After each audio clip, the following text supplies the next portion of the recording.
Tuhan bersamamu. Inilah Injil suci menurut Santo Lukas.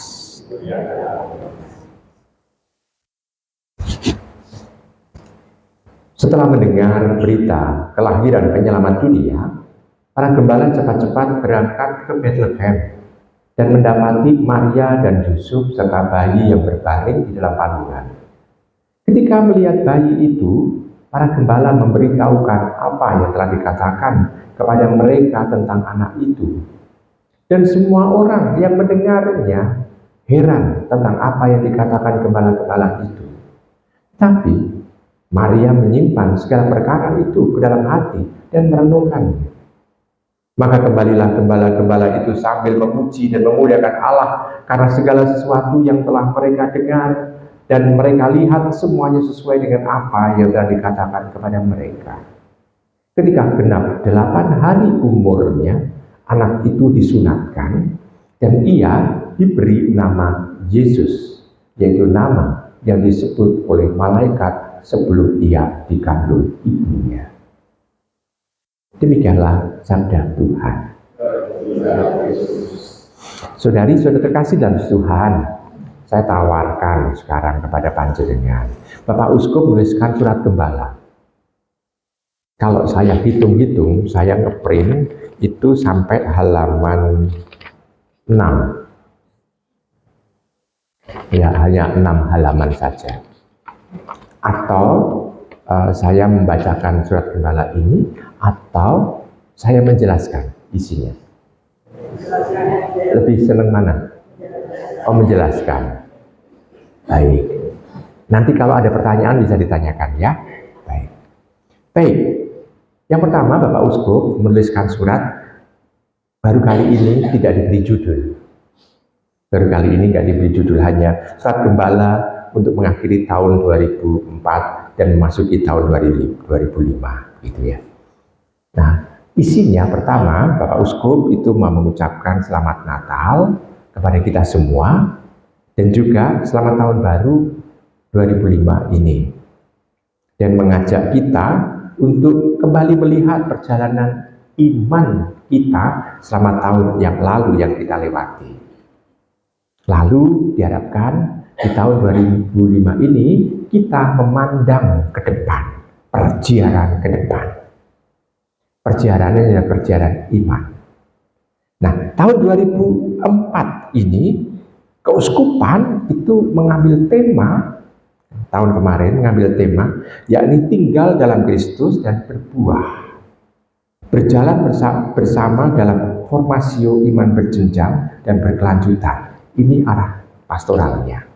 Nah, kita memiliki tanggung jawab kalau demikian. Tahun 2025 ini berdasarkan bekal yang sudah kita lakukan ini, kita mau menatap ke depan itu mau apa. Namun kita tidak bisa merasakan bahwa tahun depan itu adalah tahun yang kita bebas. Enggak. Tahun ini adalah harapan untuk bisa kembali mewujudkan, semakin mampu untuk mewujudkan iman kita, maksudnya menjadi iman yang lebih cerdas, lebih tangguh, misioner, dan dialog. Artinya iman kita akan berkembang kalau ada dialog. Iman kita tidak hanya berkembang kalau baca buku. Baca buku kadang-kala menyesatkan, tapi kalau dengan dialog kita justru bisa mengembangkan iman.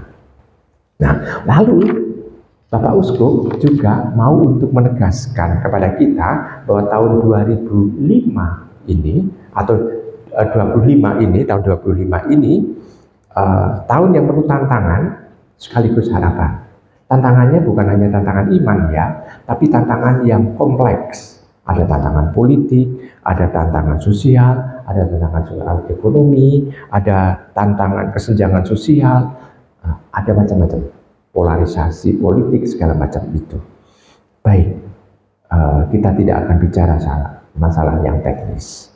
Nah, lalu juga gereja bisa melihat bahwa walaupun ada tantangan, tapi ada harapan. Jadi gereja tidak lalu pesimistis, tetapi melihat dengan optimistik. Ya, masih ada harapan. apalagi dengan semangat kekatolikan dan juga semangat apostolik. Maksudnya kekatolikan kita terbuka untuk umum, apostolik karena kita tetap membawa iman dari para rasul. Dan itu diharapkan tidak menjadi identitas dan aktivitas yang kosong. Namun diharapkan itu mampu menopang seluruh kehidupan iman kita. Maka diharapkan kita mampu pada saat menghadapi tantangan itu, kita bisa berdaya, mempunyai daya tahan. Sehingga kita tidak hanyut dengan tantangan itu. Baik, secara internal, gereja tahun 2025 itu adalah tahun jubileum. Tema jubileum adalah perziarahan pengharapan temanya. Dan Bapak Paus itu sekaligus mau menekankan kepada kita bahwa tahun 25 itu adalah tahun perziarahan. Tetapi sekaligus tahun 25 ini bagi keuskupan kita ini adalah ulang tahun keuskupan yang ke-85.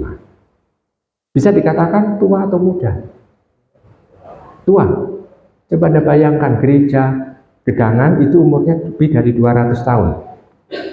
Kemarin gereja Ambarawa merayakan 100 tahun usianya.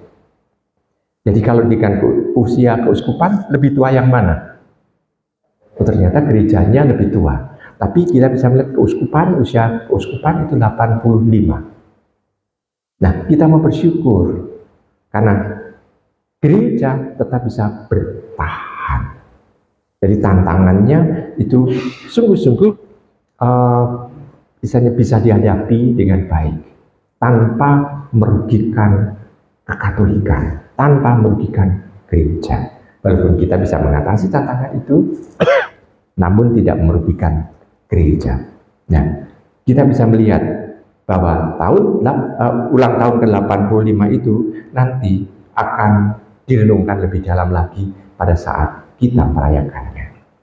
Lalu kita bisa melihat tema dari jubileum itu adalah tema peziarah pengharapan, atau dalam bahasa aslinya, dalam bahasa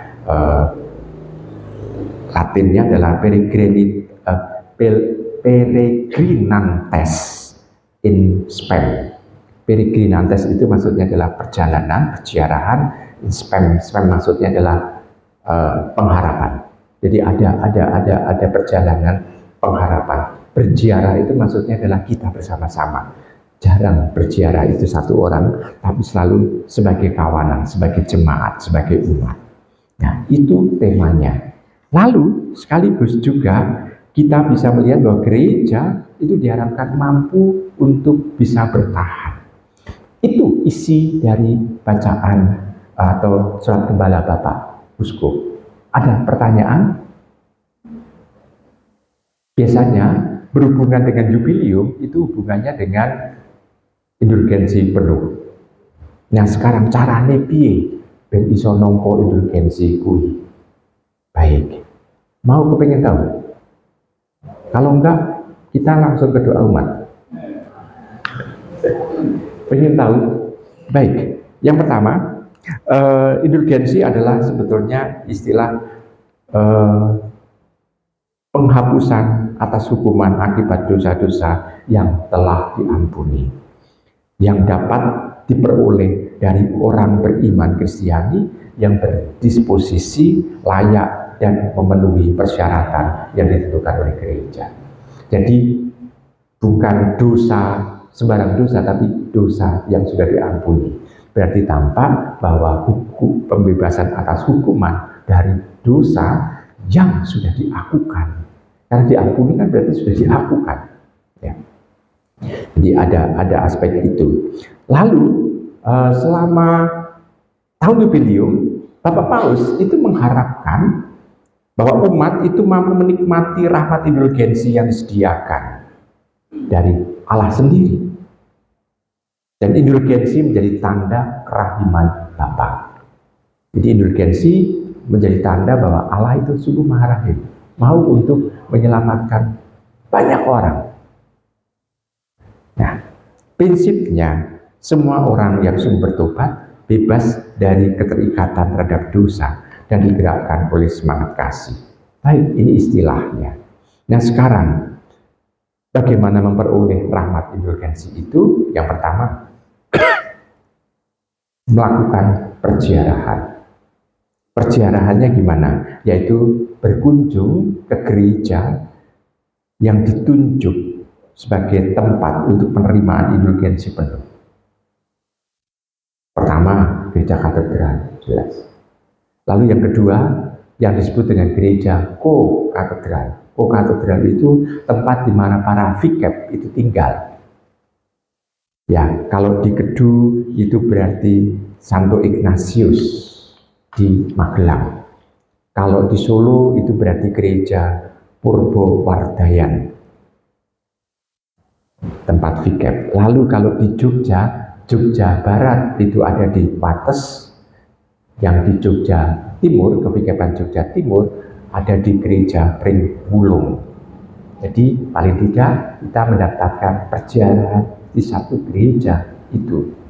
Lalu perziarahan di tempat-tempat ziarah yang ditentukan oleh Bapak Uskup adalah yang melayani penerimaan indulgensi adalah pertama, kita bisa juga piknik sekalian ya, di Gua Maria Kerep Ambarawa. Lalu yang kedua, di Gua Maria Sendang Sono. Lalu yang ketiga, di Gua Maria Mojosongo di Solo. Lalu Candi Hati Kudus Tuhan Yesus di Ganjuran. Dan yang berikutnya adalah makam Kerkop yang ada di Mundilan. Jadi itu adalah tempat-tempat yang bisa kita ziarahi. Di tempat-tempat itu akan dilayani perayaan Ekaristi dan pelayanan sakramen tobat secara berkala, secara personal maupun kelompok umat. Bisa mendaraskan kredo dan doa, aku percaya, berdoa kepada Tuhan dan berdevosi pada Bunda Maria untuk intensi pertobatan dan pengampunan dosa. Baik, lalu pada saat mengunjungi gereja dan juga tempat perziarahan, juga diharapkan itu kita tidak hanya mengunjungi, tapi juga menerima pengakuan dosa. Ini yang pertama perziarahan, yang kedua pengakuan dosa. Lalu berikutnya adalah tekun mengikuti misa hari Minggu dan hari raya yang disamakan dengan hari Minggu selama tahun 25. Jadi kalau ibu bapak itu pergi ke luar kota, itu hendaknya tahu jadwal misa di paroki di kota itu, supaya jangan sampai bolos.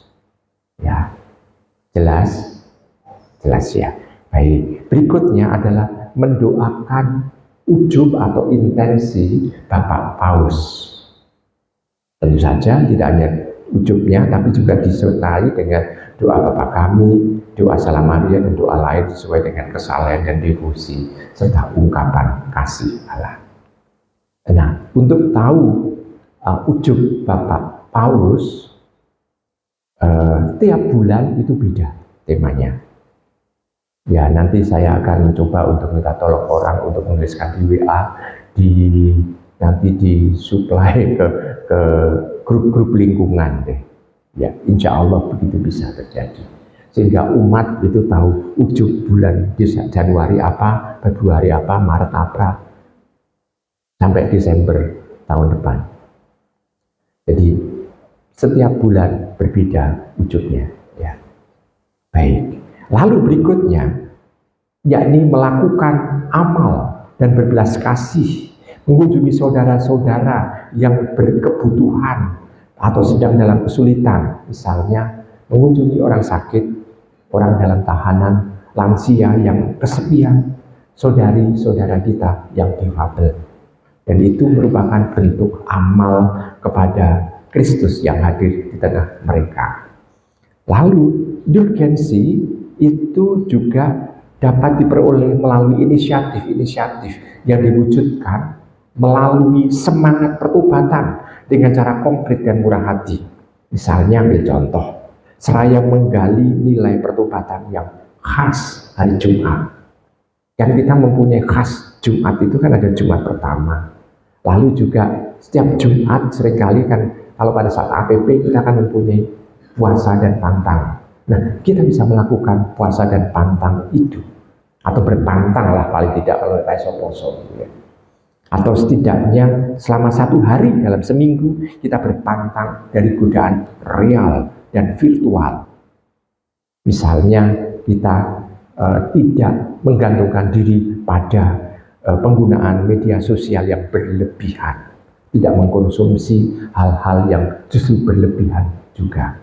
Jadi di situ kita bisa melihat. Lalu khusus sekarang untuk umat yang tidak dapat melakukan perjalanan ziarah, misalnya karena sakit, karena sepuh, atau juga biarawan-biarawati yang masuk dalam biara kontemplatif tertutup misalnya. Misalnya indulgensi itu dapat diperoleh rahmat indulgensi dengan cara berdoa Bapa Kami, lalu pengakuan iman, credo, dan doa rosario dari tempat masing-masing. Dan tentu saja itu juga mengundang Romo untuk juga memberikan pengakuan dosa di tempat orang itu misalnya sakit atau sudah lansia. Baik, jelas caranya sampai di sini? Ada pertanyaan? Halo? Ada pertanyaan? Atau perlu dicatat kabeh? Karena kadang kala nek ngrungokke iki kadang kala lebar misa lali. Ya itu penyakit kita kan sebagai orang tua, setelah misa biasanya lupa. Baik, insya Allah nanti saya akan mencatat, mungkin juga nanti disampaikan melalui WA group di lingkungan masing-masing. Baik, saya kira itu apa yang dituliskan oleh Bapak Uskup untuk kita. Maka marilah kita hening sejenak.